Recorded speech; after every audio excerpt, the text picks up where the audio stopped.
Hi everyone, स्वागत है आप सभी लोगों का हमारे इस चैनल अभी विजन में।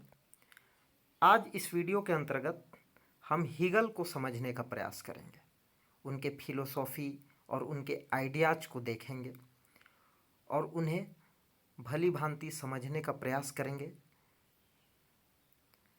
वीडियो को स्टार्ट करने से पहले मैं आप सभी लोगों को एक बात बता देना चाहता हूँ कि इस वीडियो के अंतर्गत हीगल से रिलेटेड उन्हीं फैक्ट्स को एक्सप्लेन किया जाएगा और उन्हीं फैक्ट्स को समझने की कोशिश की जाएगी जो हमारे एग्ज़ाम पॉइंट ऑफ व्यू से बहुत ही इम्पोर्टेंट है। तो इस वीडियो के अंतर्गत हम क्या देखेंगे? इस वीडियो के अंतर्गत हम देख सकते हैं, जो पहला है हमारा, हम उनके इम्पोर्टेंट वर्क्स को देखेंगे। सेकंड, उनके डायलेक्टिकल आइडियलिज्म, जो उनका वेरी इंपॉर्टेंट कॉन्सेप्ट है, डायलेक्टिकल आइडियलिज्म के कॉन्सेप्ट को समझने का प्रयास करेंगे। Third, development of state, Hegel के अनुसार एक राज्य का विकास कैसे होता है।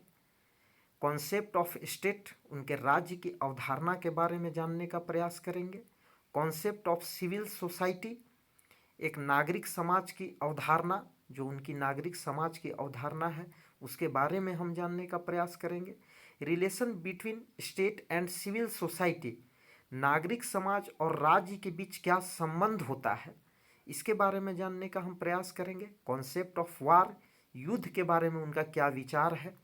Idea on liberty and bureaucracy, स्वतंत्रता और नौकरशाही के बारे में उनका क्या विचार है, इसके बारे में हम इस वीडियो के अंतर्गत जानने का प्रयास करेंगे।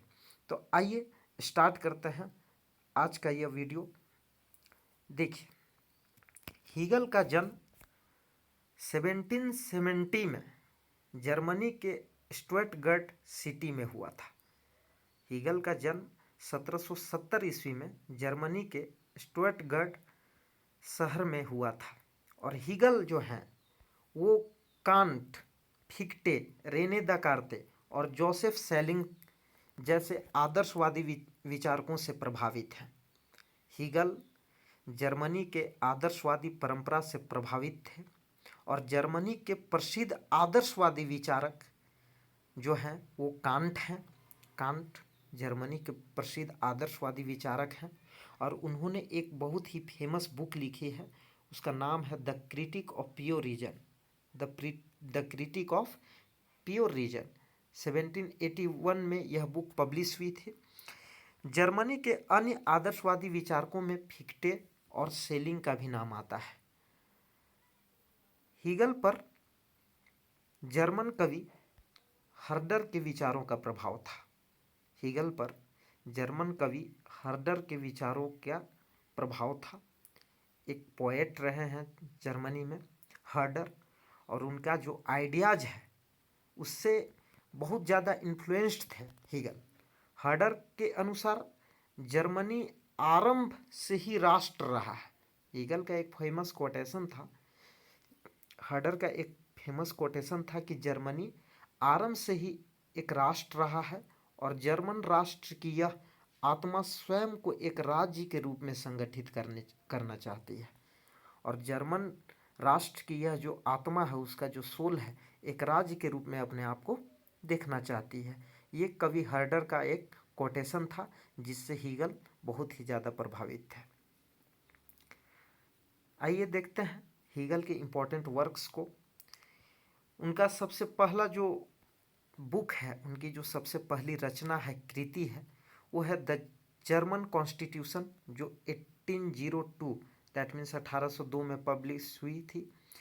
सेकेंड है द फेनोमेनोलॉजी ऑफ स्पिरिट और द फेनोमेनोलॉजी ऑफ माइंड, जो 1807 में पब्लिश हुई। थर्ड है द साइंस ऑफ लॉजिक, जो 1812 में पब्लिश हुई। इंसाइक्लोपीडिया ऑफ फिलोसॉफिकल साइंसेस, जिसका 3 एडिशन हमारे सामने है। फर्स्ट एडिशन 1817 ईस्वी, सेकेंड एडिशन 1827 ईस्वी और थर्ड एडिशन 1830 ईस्वी में पब्लिश हुई है। अगला है उनका जो फेमस कृति है लेक्चर्स ऑन एस्थेटिक्स, जो 1818 में बुक पब्लिश हुई है। Elements of the philosophy of right 1821, lectures on the philosophy of religion 1832 और lectures on the philosophy of history 1837। ये सारे बुक हीगल के द्वारा लिखे गए हैं और ये जो सारे बुक हैं ये बहुत ही इम्पोर्टेंट है यूजीसी नेट के एग्ज़ाम में या अन्य कॉम्पिटिटिव एग्ज़ाम में इस बुक से क्वेश्चन पूछे जाते हैं। इसलिए इन पुस्तकों को याद रखना और उनके पब्लिशिंग ईयर को भी आपको याद रखना बहुत ही आवश्यक है कि कब कब कौन कौन सी बुक कब कब पब्लिश हुई। इस बात को आपको याद रखना है क्योंकि यूजीसी एनटीए नेट एग्ज़ाम में ऑथर और बुक से क्वेश्चन पूछे जाते हैं कि ये बुक किस ऑथर के द्वारा लिखा गया और कितने ईस्वी में लिखा गया। ईयर से संबंधित क्वेश्चन पूछे जाते हैं। तो बढ़ते हैं, देखिए आइए स्टार्ट करते हैं। उनके डायलेक्टिकल आइडियलिज्म के कॉन्सेप्ट को समझने का हम प्रयास करते हैं। हीगल का कहना था कि idea is a basic substance of universe and it is driving force behind all historical development. Hegel का कहना था कि विचार ही समस्त ब्रह्मांड का आधारभूत तत्व होता है। सबसे पहले किसी भी वस्तु का निर्माण होता है तो सबसे पहले उसके लिए एक आइडिया को क्रिएट करता है हम लोग। सबसे पहले विचार आता है, उसके बाद उस विचार के द्वारा ही किसी भी वस्तु का निर्माण होता है। किसी भी मैटर का निर्माण तब होता है जब सबसे पहले आइडिया आता है। विचार ही समस्त ब्रह्मांड का आधारभूत तत्व है। उनका कहना था कि विचार आएगा, उसके बाद ही उस विचार के अनुरूप ही हम कोई वस्तु को निर्मित कर पाएंगे। और विचारों में विकास की क्षमता पाई जाती है। विचारों में विकास की क्षमता पाई जाती है और ये जो विचार हैं वो हमेशा द्वंद्वात्मक पद्धति का अनुकरण करते हुए आगे बढ़ती है। Idea always moves in dialectical path. Idea always moves in dialectical path. Hegel का कहना था कि ये जो हमारे विचार हैं ये हमेशा द्वंद्वात्मक पद्धति का अनुकरण करते हुए आगे बढ़ता है। जैसे इस फ्लो चार्ट को आप देखिए, उनका कहना था कि सबसे पहले एक विचार उत्पन्न होती है। सबसे पहले एक विचार आती है जिसको हम लोग थीसिस बोलते हैं, लेकिन वो विचार जो है वो इनकम्प्लीट होती है, मतलब अपने आप में पूर्ण नहीं रहती है। तो उसके कॉन्ट्राडिक्शन में एक अन्य विचार उभर कर हमारे समक्ष आती है जिसको हम एंटीथेसिस बोलते हैं, जिसको हम एंटीथेसिस बोलते हैं। लेकिन ये जो आइडिया है ये आइडिया भी इनकम्प्लीट होती है। तब थीसिस और एंटीथीसिस को मिलाकर जो नेक्स्ट आइडिया हमारे सामने प्रस्तुत होती है उसको हम सिंथेसिस बोलते हैं। थीसिस को हिंदी में वाद बोला जाता है और वाद के विरोध में जो विचार उत्पन्न होते हैं उसे प्रतिवाद बोलते हैं और वाद और प्रतिवाद के समन्वय से जो विचार बनता है उसे संवाद बोला जाता है। दैट मीन्स कि सिंथेसिस। और सिंथेसिस में भी कुछ समय के बाद कुछ कमियां निकल आती है। दैट मीन्स कि ये भी इनकम्प्लीट एक आइडिया हो जाता है, एक इनकम्प्लीट आइडिया होता है। सिंथेसिस भी अपने आप में पूर्ण नहीं हो पाता है, कुछ समय के बाद ये भी इनकम्प्लीट पाया जाता है। इस विचार में भी कुछ कमियां पाई जाती है, इस आइडिया में भी कुछ कमियां पाई जाती है। तो फिर से एक न्यू थीसिस बनती है। फिर से एक न्यू थीसिस मतलब फिर से वाद उत्पन्न होता है और उसके कॉन्ट्राडिक्शन में फिर से प्रतिवाद होता है। That means antithesis. एक नया आइडिया जन्म लेता है उसके कॉन्ट्राडिक्शन में, जिसको हम एंटीथीसिस बोलते हैं। और इन दोनों के समन्वय से फिर से एक सिंथेसिस बनती है जिसे हम संवाद कहते हैं। अर्थात इन दोनों के समन्वय से एक नया विचार उत्पन्न होता है जिसको हम संवाद बोलते हैं। इंग्लिश में इसे ही सिंथेसिस कहा जाता है। तो आप समझ रहे होंगे इस फ्लो चार्ट को। सबसे पहले जो माइंड में विचार आती है उसे थीसिस कहते हैं। उसके और जो थीसिस होती है ये अपने आप में इनकम्प्लीट होती है। तब इसके कॉन्ट्राडिक्शन में, इसके विरोध में एक विचार और आती है जिसको हम एंटीथीसिस बोलते हैं, जिसको हम एंटीथीसिस बोलते हैं। फिर इसके बाद इन दोनों के समन्वय से ये भी एक इनकम्प्लीट आइडिया होती है, एंटीथीसिस भी एक इनकम्प्लीट आइडिया होती है। इन दोनों के समन्वय से एक सिंथेसिस, एक न्यू आइडिया बॉर्न होती है जिसको हम सिंथेसिस अर्थात संवाद कहते हैं। तो ये जो संवाद होता है इसमें भी कुछ समय के बाद कुछ कमियां पाई जाती है, तो फिर से एक नया विचार उत्पन्न होता है, फिर से एक वाद का और प्रतिवाद का जैसे विचार आते हैं। और इन दोनों में जो पॉजिटिव एलिमेंट पाया जाता है, निगेटिव एलिमेंट को समाप्त करके जो इनमें जो पॉजिटिव एलिमेंट पाया जाता है उनसे जो है मिलकर सिंथेसिस का निर्माण होता है। दैट मीन्स संवाद का निर्माण होता है। निगेटिव एलिमेंट्स समाप्त हो जाते हैं और पॉजिटिव एलिमेंट के समन्वय से, उनके कोऑर्डिनेशन से सिंथेसिस का निर्माण होता है। तो आशा करता हूँ कि इस फ्लो चार्ट को आप समझ गए होंगे। देखिए, और यह जो प्रक्रिया है थीसिस, एंटीथीसिस और सिंथेसिस की जो ये प्रक्रिया है, यह तब तक चलती रहती है जब तक कि एक पूर्ण सत्य की प्राप्ति नहीं हो जाती, जब तक कि हम सत्य को खोज नहीं कर लेते हैं। हीगल का यह कहना है कि दिस प्रोसेस इज कंटिन्यूड, हमेशा चलते रहती है। यह जो प्रक्रिया है वो हमेशा चलते रहती है। कब तक? जब तक कि हम एक पूर्ण सत्य की प्राप्ति नहीं हो जाती। देखिए, हीगल इसको और एक्सप्लेन करते हुए एग्जाम्पल देते हैं और इस बात को एक्सप्लेन करते हैं। डायलेक्टिकल जो आइडियलिज्म का जो कॉन्सेप्ट है उनका, डायलेक्टिकल आइडियलिज्म के कॉन्सेप्ट को वो अप्लाई करते हैं और एक्सप्लेन करने की कोशिश करते हैं कि फैमिली जो है, जो परिवार होता है, वो एक थीसिस है। दैट मीन्स कि वाद है। फैमिली थीसिस है, वाद है। और सिविल सोसाइटी एंटीथीसिस है। इसके कॉन्ट्राडिक्ट में एक सिविल सोसाइटी है जो एंटीथीसिस। तो फैमिली में जो निगेटिव एलिमेंट्स हैं और सिविल सोसाइटी में जो निगेटिव एलिमेंट्स है उसको समाप्त, वो अपने आप समाप्त हो जाएंगे। और जो पॉजिटिव एलिमेंट्स हैं, फैमिली के जो पॉजिटिव एलिमेंट्स है और सिविल सोसाइटी के जो पॉजिटिव एलिमेंट्स है, इन दोनों के कोऑर्डिनेशन से एक स्टेट का निर्माण होगा, एक राज्य का निर्माण होगा, जिसे हम सिंथेसिस का दर्जा देंगे, जिसे हम सिंथेसिस का दर्जा देंगे। दैट मीन्स संवाद। हीगल पहले ऐसे विचारक हैं जिन्होंने राजनीति का अध्ययन इतिहास के माध्यम से किया तथा इतिहास के दर्शन का निर्माण किया। उन्होंने वाद, प्रतिवाद, संवाद के माध्यम से व्यक्ति, समाज, राज्य व इतिहास सभी के विकास का विश्लेषण किया। वाद से प्रतिवाद के विकास का मूल आधार क्या है? विरोध है।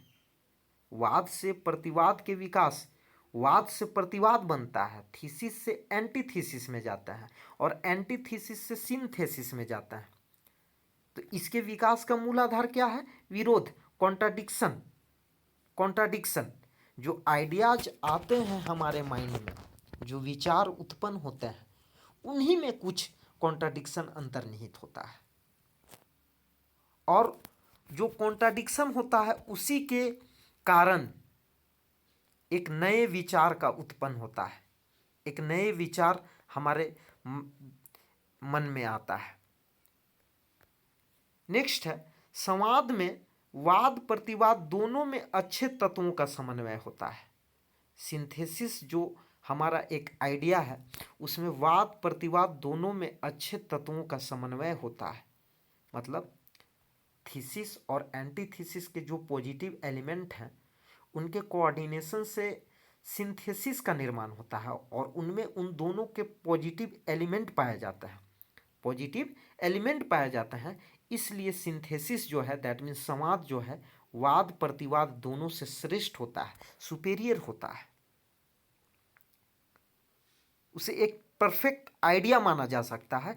लेकिन कुछ समय तक के लिए, कुछ समय के बाद फिर सिंथेसिस में भी कुछ कमियां निकल आती है, जिसके कारण फिर से एक नए आइडिया का जन्म होता है, जिसे हम फिर से थीसिस बोलते हैं, और उसके कॉन्ट्राडिक्शन में फिर से एक एंटीथीसिस का निर्माण होता है, और दोनों के पॉजिटिव एलिमेंट्स के कोऑर्डिनेशन से फिर से एक सिंथेसिस का निर्माण होता है। और यह प्रक्रिया तब तक चलते रहती है जब तक कि हम एक पूर्ण विचार की खोज नहीं कर लेता है, एक कंप्लीट आइडिया को, एक ऑब्सोल्यूट आइडिया को, एक एब्सोल्यूट आइडिया को जब तक हम खोज नहीं कर लेते हैं, जब तक हमें पूर्ण सत्य की प्राप्ति नहीं हो जाती है, तब तक यह जो प्रोसेस है, यह जो प्रक्रिया है, वो चलते रहती है। नेक्स्ट है हमारा, हीगल कहते हैं कि idea reflects in institution, idea reflects in institution but with changing idea institution will not replace.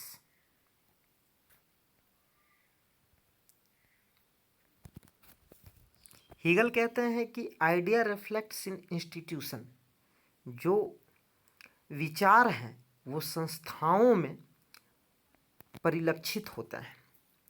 जो हमारे विचार हैं, अर्थात हमारे विचार संस्थाओं में प्रदर्शित होते हैं, प्रकट होते हैं। But with changing idea institution will not replace, विचारों में बदलाव होती है, लेकिन विचारों में बदलाव होने के कारण जो पुरानी संस्थाएं हैं, जिन्हें हम विचारों के माध्यम से ही बनाया है, क्योंकि विचारों से ही संस्था उत्पन्न होती है, लेकिन विचारों में बदलाव से पुरानी संस्थाएं जो है वो प्रतिस्थापित नहीं होती। They will exist simultaneously with order of superiority, बल्कि वह नई संस्थाओं के साथ अस्तित्व में रहती है। तो हीगल का कहना था कि विचारों से ही संस्थाओं का निर्माण होता है, अर्थात संस्थाओं में हम आइडिया के रिफ्लेक्शन को देख सकते हैं। आइडिया जो है वो संस्थाओं में प्रकट होती है। आइए इसे और डिटेल में समझने का प्रयास करते हैं। देखिए, हीगल यहाँ पर एग्जाम्पल देते हुए कहते हैं कि जैसे देखिए, एक इंडिविजुअल जो होता है वो खुद के बारे में सोचता है, अर्थात वह स्वार्थवाद से प्रेरित होता है। उसके पास पार्टिकुलर इगोइज्म का केस होता है। इगोइज्म का यहाँ अर्थ है स्वार्थवाद। वह स्वार्थ से प्रेरित होता है, वह अपने से परे जाकर किसी के बारे में सोचता ही नहीं है। इसके बाद एक न्यू आइडिया आती है, एक न्यू आइडिया क्रिएट होती है, फैमिली। और ये जो फैमिली है ये प्रार्थवाद से प्रेरित होती है। दैट मीन्स कि फैमिली के अंतर्गत जो भी इंडिविजुअल है वो अपने फैमिली मेंबर के वेलफेयर के बारे में सोचते हैं। खुद के बारे में तो सोचते ही हैं, साथ ही साथ अपने फैमिली के मेंबर के बारे में भी सोचते हैं, उनके वेलफेयर के बारे में भी सोचते हैं।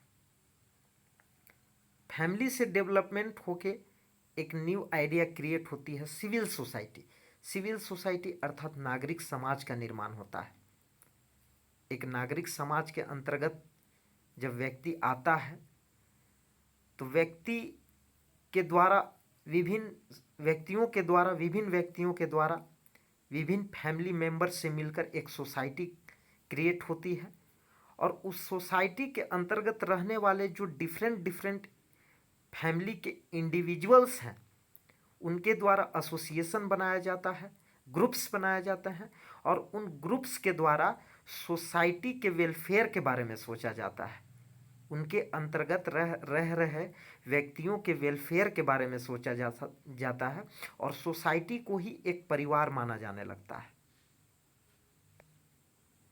और सिविल सोसाइटी के वेलफेयर के बारे में सोचा जाता है, और इसी को हीगल नागरिक समाज की संज्ञा देते हैं। लेकिन उनके अनुसार ये भी एक इनकम्प्लीट आइडिया है। इससे डेवलपमेंट होकर, सिविल सोसाइटी से डेवलपमेंट होकर जो हमारी आइडिया है वो एक स्टेट के रूप में क्रिएट होती है, जो एक यूनिवर्सल एल्ट्रुइज्म का केस है। दैट मीन्स कि सार्वभौमिक प्रार्थवाद। स्टेट यहाँ पे न्यूट्रल होगा, स्टेट सभी के वेलफेयर के बारे में सोचेगा। एक स्टेट के अंतर्गत डिफरेंट डिफरेंट सोसाइटी हो सकती हैं, स्टेट सभी के वेलफेयर के बारे में सोचेगा। स्टेट सिर्फ अपने वेलफेयर के बारे में नहीं, स्टेट सभी के वेलफेयर के बारे में सोचेगा, सभी के कल्याण के बारे में सोचेगा।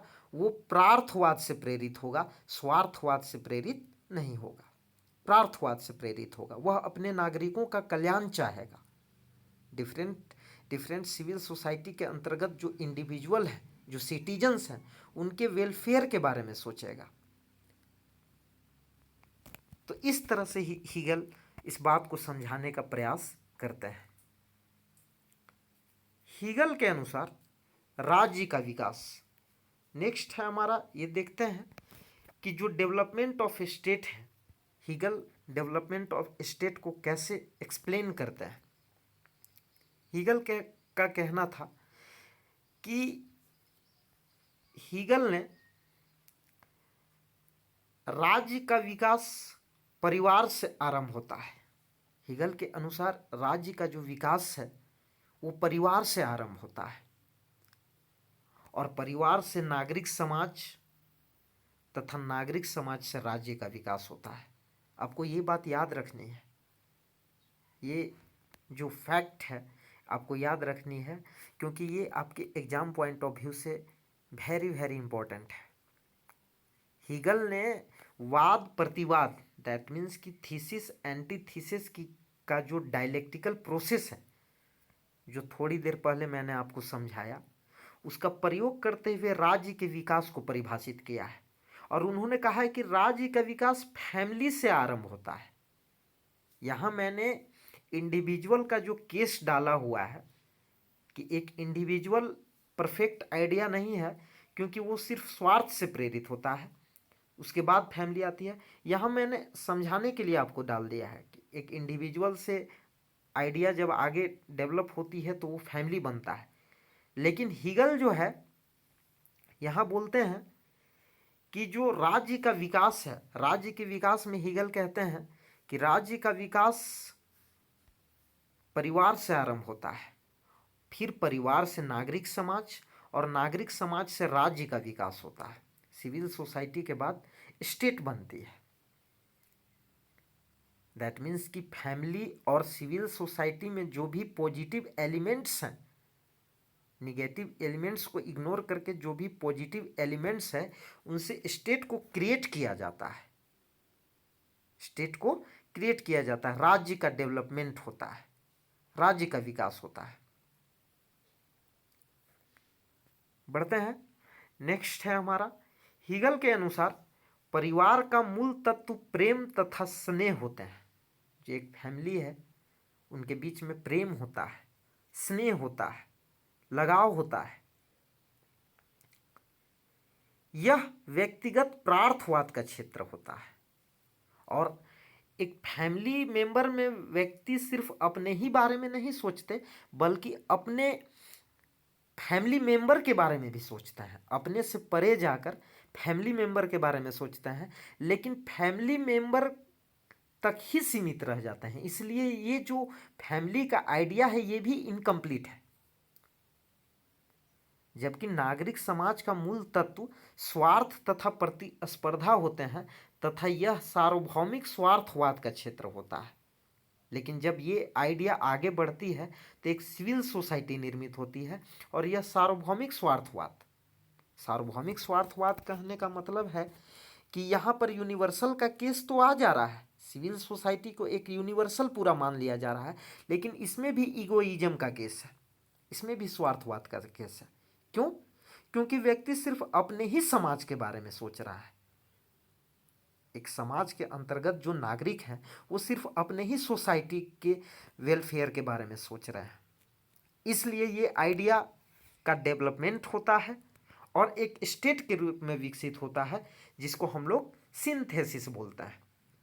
राज्य में परिवार का प्रार्थवाद का तत्व तथा नागरिक समाज का जो सार्वभौमिकता का तत्व है वो दोनों सम्मिलित होता है। अतः राज्य एक सार्वभौमिक प्रार्थवाद का क्षेत्र होता है, यूनिवर्सल एट्रिज्म का केस होता है, यूनिवर्सल एट्रिज्म का रीजन होता है स्टेट। इसलिए स्टेट को एक परफेक्ट आइडिया माना गया है, स्टेट को एक परफेक्ट आइडिया माना गया है। नेक्स्ट है हमारा हीगल के स्टेट के कॉन्सेप्ट को हम समझने का प्रयास करते हैं। देखिए, स्टेट के बारे में हीगल का कहना है कि state as an end in itself, राज्य स्वयं में एक साध्य है। State as an organism having the highest right over the individual was highest duty in each to be member of the state. State को एक आंगिक के रूप में माना गया है। State as an organism, state की प्रकृति जो है, स्टेट का जो नेचर है वो आंगिक है। Having the highest right over the individual, और व्यक्तियों पर स्टेट का पूर्ण अधिकार है। वो highest duty in each to be member of the state, और इन जो व्यक्तियों का क्या कर्तव्य है, इनका सबसे जो प्रमुख कर्तव्य है कि आप स्टेट के मेंबर बन जाएं। अगर ये व्यक्ति स्टेट के मेंबर बन जाते हैं तो ये समझिए कि अपने हाईएस्ट ड्यूटी को मेंटेन कर रहे हैं। हीगल का ये कहना था। नेक्स्ट पॉइंट है कि स्टेट रिप्रेजेंट्स यूनिवर्सल एल्ट्रुइज्म। जैसा कि हमने आपको बताया कि स्टेट सभी के कल्याण के बारे में सोचता है, दैट मीन्स कि वो सार्वभौमिक प्रार्थवाद से प्रेरित है। सार्वभौमिक प्रार्थवाद, क्योंकि वो सभी के कल्याण के बारे में सोच रहा है। प्रार्थ मतलब होता है दूसरों के कल्याण के बारे में सोचना। It represents all remains neutral, thus giving rise to the notion of citizenship. और धीरे धीरे जो है वो नागरिकता का विचार आता है। एक स्टेट के अंतर्गत रहने वाले व्यक्तियों के बीच नागरिकता का विचार आता है। State is governed bye universal class of bureaucracy, और स्टेट जो है उसे एक नौकरशाही के विशेष वर्ग, एक सार्वभौमिक वर्ग के द्वारा संचालित किया जाता है। नेक्स्ट, राज्य को, जैसा कि हमने देखा कि राज्य की प्रकृति जो है वो ऑर्गेनिक है। The nature of the state is organic. Hegel के अनुसार राज्य की प्रकृति आंगिक है। The nature of the state is organic.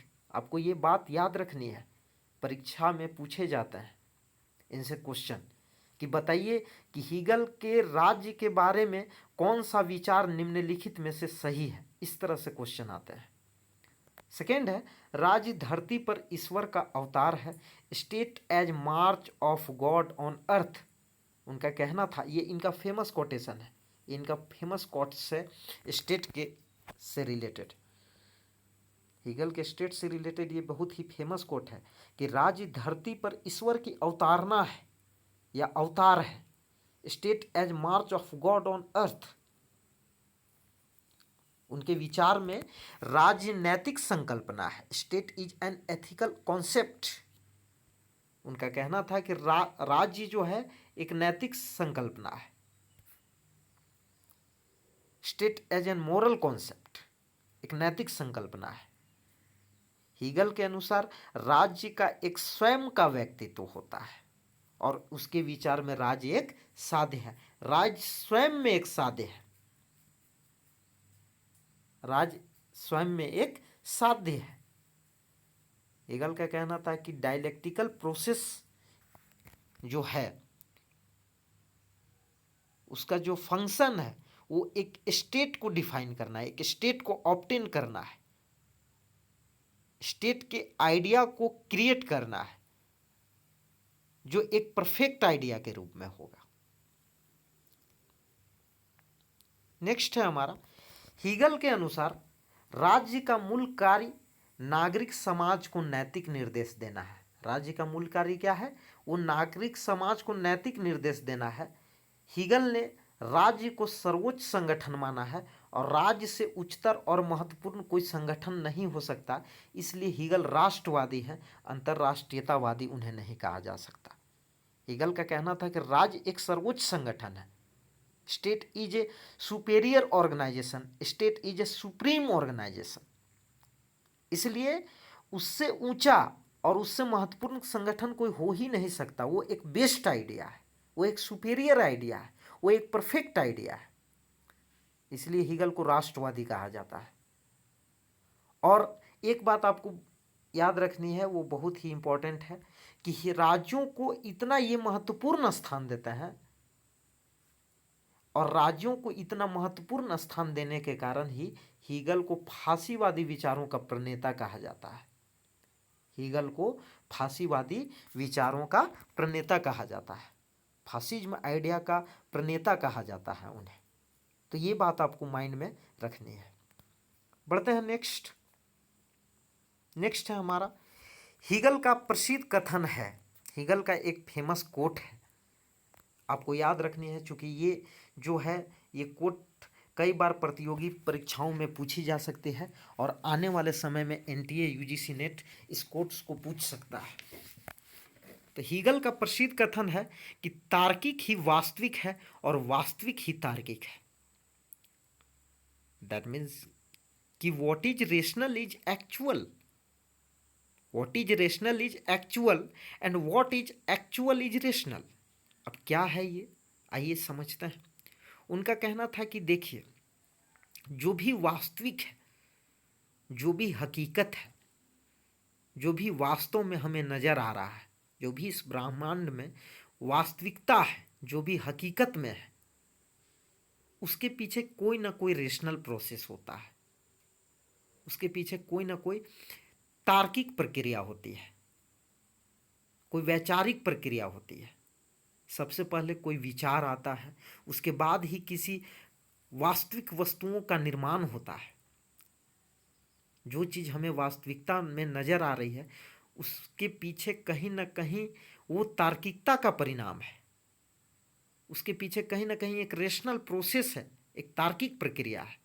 And what is actual is rational, और जो वास्तविक है, जो वास्तविक है वो रेशनल होगा ही, जो वास्तविक है वो रेशनल होगा ही, जो वास्तविक है, जो हकीकत है वो तो रैशनल होगा ही, क्योंकि उससे हमें पता चल जाएगा, क्योंकि वह वास्तविक है,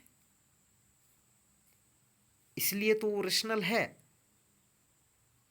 कहीं ना कहीं एक विचार, एक बुद्धि और एक विवेक के माध्यम से उसको बनाया गया है, उस वस्तु को निर्मित किया गया है।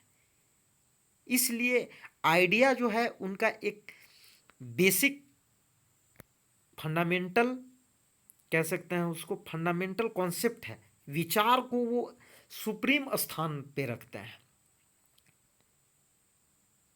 और एक आइडिया पर ही उनके जो पूरा फिलोसॉफी है वो रिवॉल्व करती है। एक विचार से ही वो अपने पूरे फिलोसॉफी को बिल्ड करते हैं। वो कहते हैं कि what is rational is actual, जो भी वास्तविकता है उसके पीछे कहीं ना कहीं तार्किकता का परिणाम है, और जिस वस्तु के पीछे तर्क लगा हुआ है, लॉजिक है,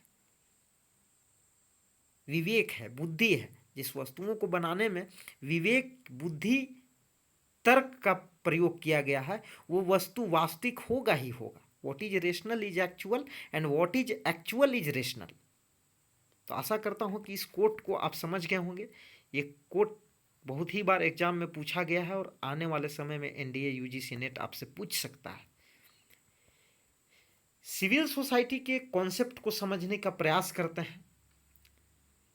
हीगल पहले ऐसे विचारक हैं जिन्होंने नागरिक समाज और राज्य के मध्य स्पष्ट विभाजन किया। ये आपको याद रखनी है।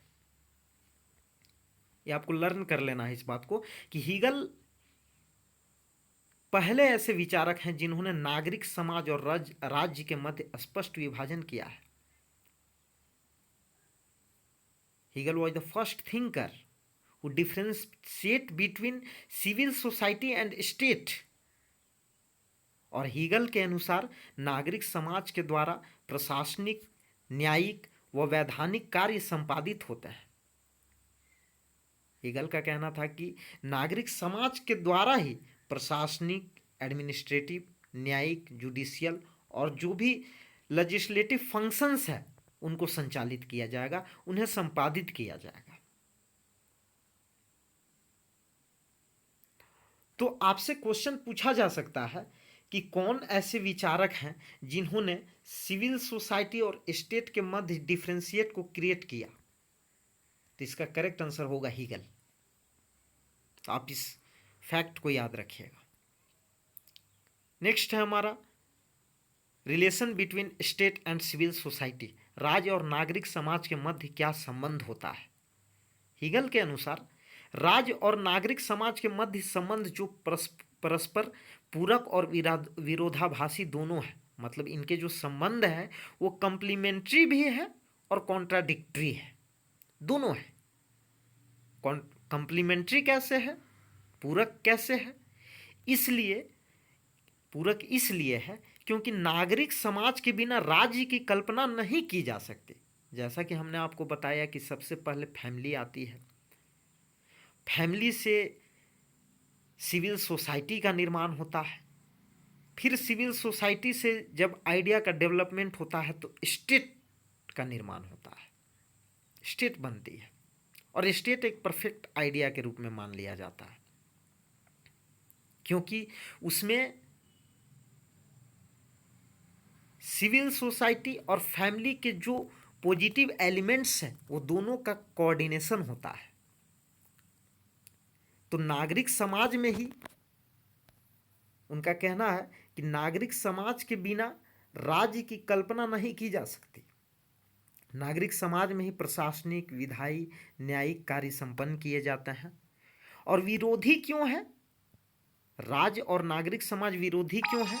तो राज्य और नागरिक समाज विरोधी इसलिए है क्योंकि नागरिक समाज प्रतिस्पर्धा और स्वार्थ का क्षेत्र है, सिविल सोसाइटी प्रतिस्पर्धा और स्वार्थ का क्षेत्र है, जबकि राज्य पूर्ण नैतिकता तथा सार्वभौमिक प्रार्थवाद का क्षेत्र है। जैसा कि हमने थोड़ी देर पहले आपको समझाया, यूनिवर्सल एट्रियूजम का क्षेत्र है, एरिया ऑफ यूनिवर्सल एट्रियूजम। बढ़ते हैं नेक्स्ट। युद्ध के बारे में हीगल का क्या कॉन्सेप्ट रहा है। तो एक पॉइंट को, एक स्टेटमेंट को आप याद रखिएगा कि हीगल ने युद्ध को नैतिक माना है। हीगल ने युद्ध को नैतिक माना है और युद्ध को अवैक्तिक कहा है। उनके अनुसार according to Hegel, war is moral and impersonal. War is moral and impersonal. उनका कहना था कि युद्ध एक नैतिक है और अवैक्तिक है। उन्होंने युद्ध को नैतिक माना और अवैक्तिक की संज्ञा दी। तो युद्ध के बारे में ये कॉन्सेप्ट आपको याद रखना है कि हीगल के युद्ध का जो वॉर से संबंधित जो कॉन्सेप्ट है वो क्या है। आइडिया ऑन लिबर्टी, स्वतंत्रता पर हीगल के क्या विचार हैं। हीगल ने व्यक्तिवादी उदारवादी विचारों को पूर्णतः अस्वीकृत कर दिया। हीगल ने व्यक्तिवादी उदारवादी जो विचार थे उसको अस्वीकृत कर दिया, उसको खंडन कर दिया। राज्य की आज्ञा का पालन करना ही स्वतंत्रता है। हीगल के अनुसार यदि आप स्टेट की आज्ञा का पालन कर रहे हैं तब उसी में आपको लिबर्टी का एहसास होगा। अगर आप स्टेट की ऑर्डर को फॉलो कर रहे हैं, उसके रूल एंड रेगुलेशंस को मान रहे हैं, उसके लॉ एंड ऑर्डर को मान कर चल रहे हैं, तब आप फ्रीडम को महसूस कर सकते हैं, आप लिबर्टी को महसूस कर सकते हैं। यह विचार हीगल ने अपनी रचना elements of the philosophy of right 1821 में दिया है। अतः हीगल की स्वतंत्रता को पॉजिटिव कहा जा सकता है।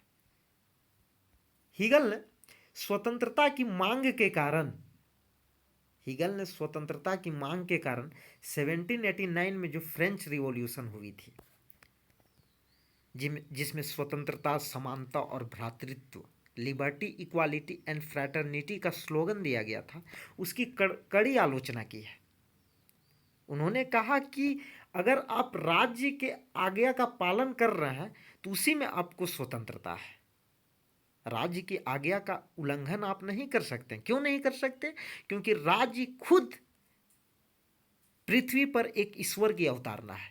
राज्य को उन्होंने एक ईश्वर का दर्जा दिया कि अगर आप एक स्टेट की आज्ञा का उल्लंघन कर रहे हैं, दैट मीन्स कि आप गॉड के आज्ञा का उल्लंघन कर रहे हैं। अतः स्वतंत्रता का अभिप्राय सामाजिक कर्तव्यों के रूप में है। स्वतंत्रता का अभिप्राय किस में है? यदि आप अपना सोशल ड्यूटीज निभा रहे हैं तो उसी में आप स्वतंत्र हैं, तथा व्यक्ति की स्वतंत्रता का संरक्षण और वृद्धि समाज की वैधानिक और नैतिक संस्थाओं के द्वारा ही की जा सकती है। व्यक्ति की स्वतंत्रता का जो संरक्षण है, उसका जो प्रोटेक्शन है और उसमें जो वृद्धि है, वो समाज की वैधानिक और नैतिक संस्थाओं के द्वारा ही की जा सकती है। और हीगल ने नैतिक संस्था किसे कहा है? स्टेट को कहा है। हीगल ने कहा है कि राज्य एक नैतिक संस्था है। इसलिए हम देख सकते हैं कि हीगल ने व्यक्तिगत स्वतंत्रता का विरोध किया है। यहाँ पर हम देखेंगे तो हीगल ने व्यक्तिगत स्वतंत्रता का विरोध किया है। तो बढ़ते हैं नेक्स्ट टॉपिक की ओर।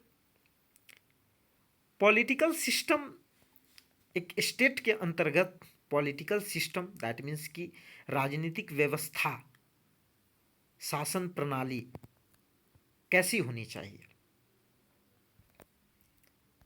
एक स्टेट के अंतर्गत वहाँ की जो शासन प्रणाली है, जो रेजिम्स है, वो कैसी होनी चाहिए। तो हीगल ने संवैधानिक शासन प्रणाली का समर्थन किया है। हीगल ने संवैधानिक शासन प्रणाली का समर्थन किया है। संवैधानिक शासन प्रणाली का अभिप्राय क्या है? संवैधानिक शासन प्रणाली का अभिप्राय है जहां की शासन प्रणाली संविधान के माध्यम से चलाई जा रही हो। एक कॉन्स्टिट्यूशन हो, एक फिक्स्ड कॉन्स्टिट्यूशन हो और उस कॉन्स्टिट्यूशन के माध्यम से वहां की शासन प्रणाली चलाई जा रही हो। उसने संवैधानिक राजतंत्र का समर्थन किया है। इस पॉइंट को भी आपको माइंड में रखना है कि हीगल ने कॉन्स्टिट्यूशनल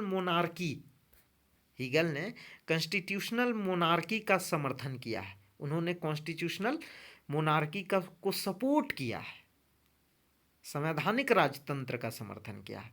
और हीगल के अनुसार संविधान का जो निर्माण है वो ईश्वर की देन है, मानव निर्मित संस्था नहीं है। ये बात भी आपको याद रखना है। शासन प्रणाली से संबंधित ये 3 पॉइंट आपको हमेशा माइंड में रखने हैं कि हीगल ने संवैधानिक शासन प्रणाली का समर्थन किया है, उन्होंने संवैधानिक राजतंत्र का समर्थन किया है और हीगल के अनुसार संविधान का निर्माण ईश्वर की देन है, कोई मानव निर्मित संस्था नहीं है। बढ़ते हैं। नेक्स्ट है हमारा हीगल के नौकरशाही पर क्या विचार है। तो हीगल ने व्यवहारिक रूप में शासन का संचालन करने के लिए नौकरशाही का विचार दिया।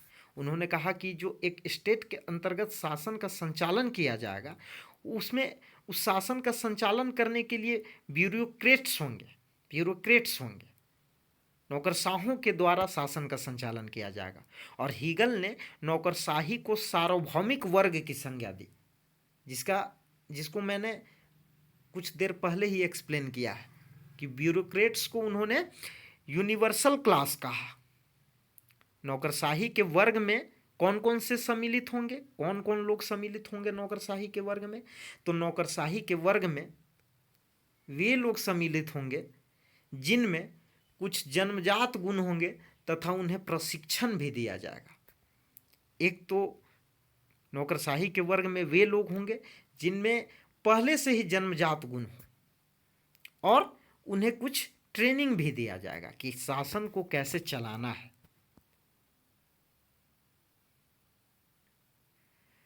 तो आशा करता हूं कि यह वीडियो आपको अच्छी लगी होगी। यदि आपको हमारी यह एफर्ट, हमारी यह वीडियो पसंद आ रही हो तो इस वीडियो को ज़रूर लाइक करें, कमेंट करें।